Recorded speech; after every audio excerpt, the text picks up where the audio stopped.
Hi everyone, I'm career coach Yuri Galimidi. Welcome to part 2 of my mini-series Your Best Career Strategy for 2023. In part 1, we spoke about charting your career roadmap. Today, in part 2, I'll share with you strategies for shining and excelling in your current job. And next week, in part 3, the topic will be how to decide whether to stay in your current company or to look for your next opportunity elsewhere. First, let me remind you of what I presented in part 1. Last week, I shared a career progress model that describes the 3 phases that most careers typically follow. The first phase is the discovery phase, where we explore different career options to discover the type of work that we are most passionate about. For some people, this phase is very short, while for others it can take 5 to 8 years to discover our passions. In phase 2, we grow, develop, and climb up our career ladder until we reach the peak level of our career, somewhere between the ages of 35 and 45. The third phase is the maturity phase. Some people still climb somewhat higher during this phase, but most people either stay at the same peak level or even decline somewhat. The challenge for us is to determine where we are on this career progress curve and, even more importantly, to set our ambitions on the peak level we aspire to achieve. To summarize, the recommended approach which I shared last week is: first, identify your career North Star and the peak career level you aspire to achieve. Then, determine your milestones for the next 3 to 5 years. Third, identify the skills and experiences you'll need to achieve these milestones. And finally, create and implement your development plan. Last week, I promised that I'll discuss the importance of setting a long-term peak career goal. But what do I even need a long-term career goal for, you may ask? Why not just let my career evolve and develop as it may? And I'm sure that I'll be able to identify opportunities when I see them. Well, in her research, Dr. Gail Matthews tracked the goal achievement score of 5 different groups of people. Group 1 consisted of people who had an unwritten goal which they just set in their own minds, while people in Group 5 had a written goal and a detailed written plan of how to achieve this goal. They made commitments to friends about their determination to achieve their goal, and they also tracked and reported their progress tracking to those same friends. The rate of goal achievement of people in Group 1 was 4.28 out of 10, while in Group 5 an average of 7.6 people out of 10 achieved their goal. This research and many others confirm that people who plan ahead their long-term goals, share them with someone they trust, track their progress, and share their progress tracking with that same someone are much more likely to achieve their goal. But naturally, it is difficult to make progress towards our long-term goal if we do not excel in our current job. My aim for this video is to share with you an approach that will help you ensure that you shine and excel in your current job, so that you can safely move forward in your career journey. The first step is to identify what it takes to excel in your current job.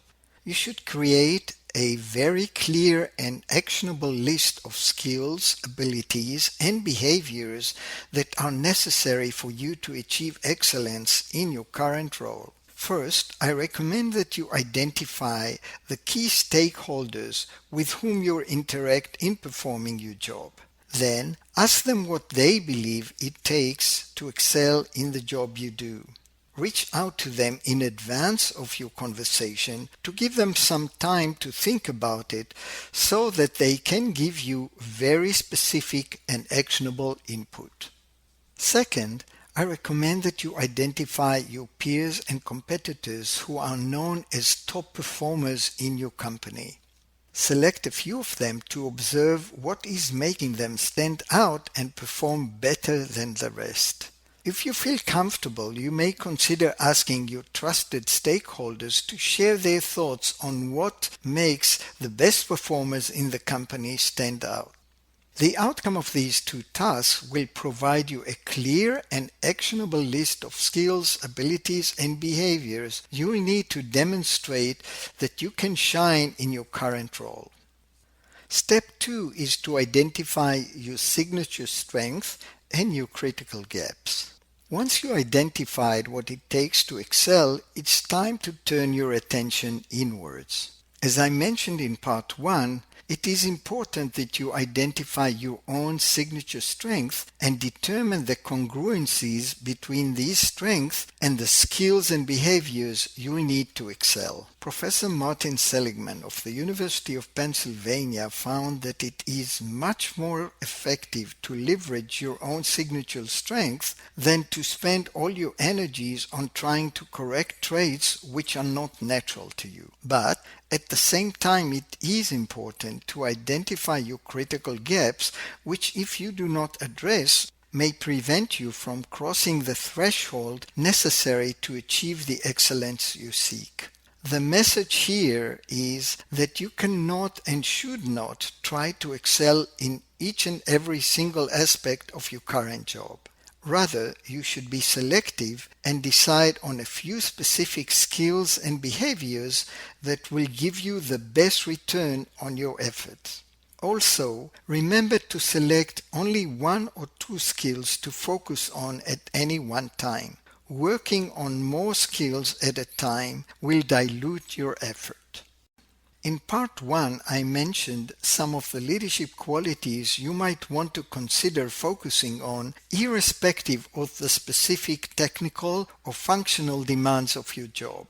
In a survey conducted with approximately 800 C-level executives, most of them said that the quality they look for most in the next generation of leaders is presence and confidence.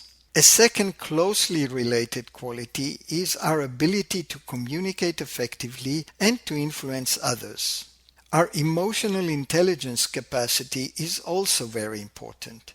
Emotional intelligence is defined as our ability to understand and control our own responses in challenging situations, and our ability to understand others and manage our relationships with them in productive ways. There are many courses and resources on emotional intelligence, and I recommend that you research this area and determine what will work best for you. Building and leading high-performing teams is another critically important leadership skill. Our ability to think strategically and critically is also highly valued by senior executives. And last in this group is our political acumen. As technologists, many of us feel more comfortable keeping our heads down and focusing on completing our current tasks. But as we climb higher in our careers, we find that building relationships and alliances is as important, if not even more so. In my work as a coach, I've developed a research-based program for developing these leadership skills, which I offer as a part of my one-on-one coaching program. I'll speak more about this program at the end of this video. Step 3 is to create your specific development plan that will enable you to excel in your current job. I recommend that you be as deliberate and disciplined as possible in this process, just as you would in completing an assignment that was handed to you by your manager. First, research proven approaches and become familiar with what thought leaders recommend in each area. Then, you should develop a detailed written plan including which one or two skills you will focus on first, which programs or resources you will use, how will you learn these skills, how will you practice them, how much time you will spend each week on learning these skills, and how long it will take you to reach your desired level of competency. As you build your plan, think about how you will measure and track your progress. Step 4 is to implement your development plan. As you do this, it is advisable that you seek constructive feedback from people who work with you and whom you trust to give you honest feedback. Having an accountability partner who will be your cheerleader and will help you keep yourself accountable has been shown to make a huge difference in our ability to achieve our goals. Another strategy which I highly recommend is to start your development journal. Spending 5 to 10 minutes every night before you retire to bed to write about your experiences of the day, what worked, what didn't work, and what you'll do better the next day. Those have been shown to be very helpful. In summary, if you are determined to shine in your current job, I recommend that you consider the following approach. First, determine in detail what it takes to excel in your current position. Then identify your signature strengths and your critical gaps and map them to the skills, traits, and behaviors needed to excel in your current job. Next, you'll have to create your own development plan. Remember to focus on 1 or 2 skills at a time. Trying to work on more will dilute your effort. And last, implement your plan. Track your progress and share it with your accountability partner. If this approach resonates with you, but you feel that you'll need more personalized support to pursue it, I'd like to invite you to consider my one-on-one career coaching program.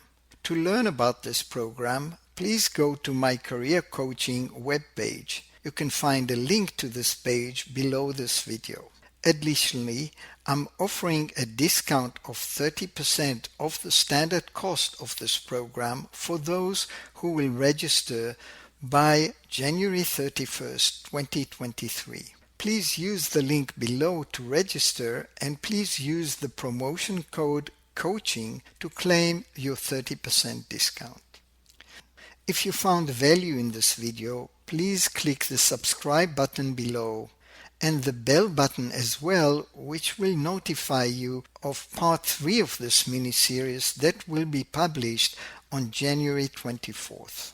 Also, if you please, click the like icon as well. It will help the YouTube algorithm to increase the rankings of my videos. And until next week, take care and stay safe. Bye-bye.